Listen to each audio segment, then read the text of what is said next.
Sibley Memorial Hospital, Suburban Hospital, and Johns Hopkins Community Physicians are improving the health of the community and setting the standard of excellence in patient care, education, and research in the greater Washington, D.C. region. Together, we deliver the promise of medicine. Visit hopkinsmedicine.org. 7:28, traffic and weather on the 8s and when it breaks with Bob Imler in the WTOP Traffic Center. Well, southbound Baltimore-Washington Parkway after Powder Mill, the downed tree blocks the left lane, and inside the Beltway, southbound Baltimore-Washington Parkway may have two crashes near 202. The initial crash was just after 202 on the right side, may have one in the delay now. And on 50 in Bowie, westbound, before you get to 197, the crash reported to be along the right side of the roadway, westbound on 50, just before you get to 197. Could be a downed tree. It's an incident along the right side there. Meanwhile, on 95 southbound, after the Patapsco River and before Route 100, the crash, Maryland State Highway is saying is on the right side of the roadway. And on eastbound 50 in Cheverly, traffic is being turned around after Kenilworth Avenue because of a downed wire that's hanging low. And westbound, you're getting by in one single lane to the right. Traffic on 270 is running pretty well. And in Virginia, things are pretty fair shape along 395, 95, and on 66. Really no delays to report. Back in Maryland, one more item is southbound on Route 3 after the second intersection with 450 for the crash. Bob Imler, WTOP Traffic. Let's check out Storm Team 4 radar. We've got powerful storms from Olney through Aspen Hill and the Wheaton and Silver Spring area, and then through Chilham, northeast and southeast D.C., and Suitland, and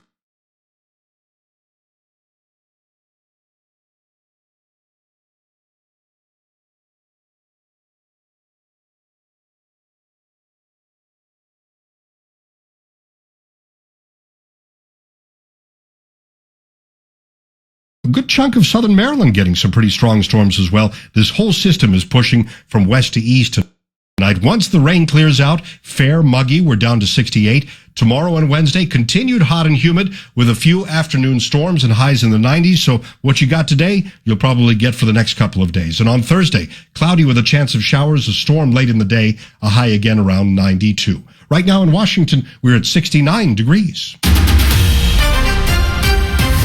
This is WTOP, your source for today's top news, traffic, and weather.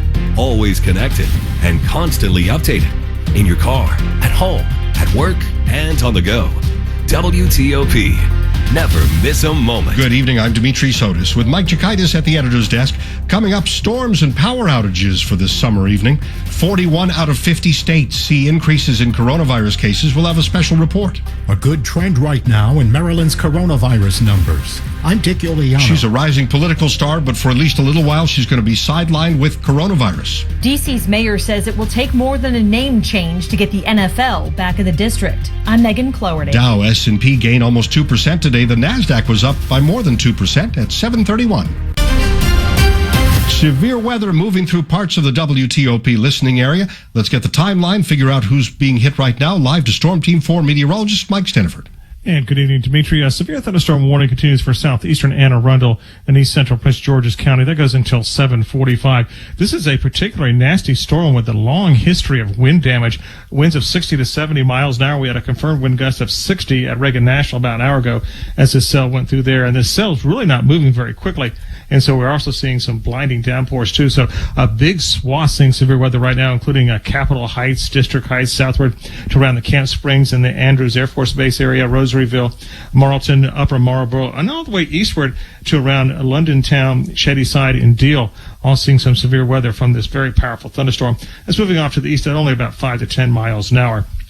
To the northwest, we're seeing powerful thunderstorms moving through portions of Montgomery County and then southward across the district and heading into portions of Prince George's County. Nothing severe here yet. We're going to watch this closely. I do keep in mind that these storms are putting down gusty winds, some hail, and blinding downpours too. So this activity will continue for the next 60 to 90 minutes. I think we'll start to see a cessation of some of the severe weather once we get the sun down a little more than an hour. So we'll keep a close eye on that for you. I'll keep in mind a severe thunderstorm watch until 11 o'clock, flash flood watch until 9 o'clock. And Dimitri, I'll be back in just a couple of minutes with your complete forecast. All right. Thank you, Mike. Storms have brought 60 plus mile an hour wind gusts to the area that has caused some power outages in our region. At last report, Pepco was dealing with more than 1,500 customers out in Prince George's County, almost 3,000 customers without power in D.C., nearly 1,500 Pepco customers in the dark in Montgomery County. BGE says more than 400 customers have no power in Anne Arundel County. Of course, WTOP staying on top of the outages. We'll let you know when the lights come back on. CBS News Update. Health experts are warning the U.S. is heading in the wrong direction after videos emerge of large gatherings over the 4th of July holiday.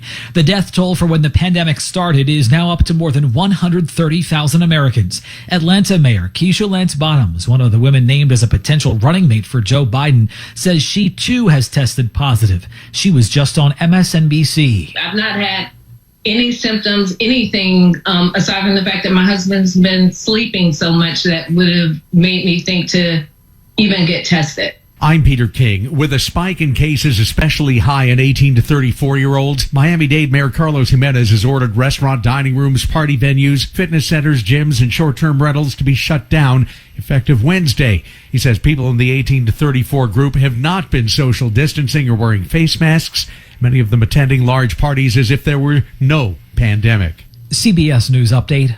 I'm Matt Piper. 7:33. Coronavirus statistics are moving in the right direction in Maryland. The state is reporting the lowest number of newly added cases since late March. The 272 new cases are the lowest. Solution. Great. See you in an hour. It's 0% financing. Plus, call now, mention WTOP, and get up to $1,200 off any project. Visit exteriormedics.com. 0% financing expires July 31st. Terms and conditions apply. Ask for details. Communities are stronger when we work together. That's why Bank of America is partnering with local nonprofits to help provide relief where it's needed most. I'm Larry DeRita, Greater Washington, D.C. Market President for Bank of America. We're giving an additional $100 million this year to nonprofit partners around the country, including right here in the DMV. That includes our partnership with Howard University to provide free COVID testing. My 2,500 Bank of America teammates and I are proud to help those who need it most. Tomorrow starts today. Bank of America N.A. member FDIC, equal credit opportunity lender. 7:38. Traffic and weather on the 8s and when it breaks. Let's go to Bob Imler in the WTOP Traffic Center. Well, every time it rains, we seem to have a crash on the outer loop over top of the 270 spur, and today is no exception. On the outer loop over top of the 270 spur, there is at least one spun out. Could be a second vehicle involved, and you're getting by to the left. On the outer loop of the Beltway, be alert, headed past Old Georgetown Road, and as you get onto the bridge over top of the 270 spur, you're getting by to the left around the crash. On southbound Baltimore-Washington Parkway, had a couple of crashes inside the Beltway, both after 202, one at the end of the on-ramp from 202 to go south, getting by under police direction. The other is just after 202, and that one is blocking the right lane.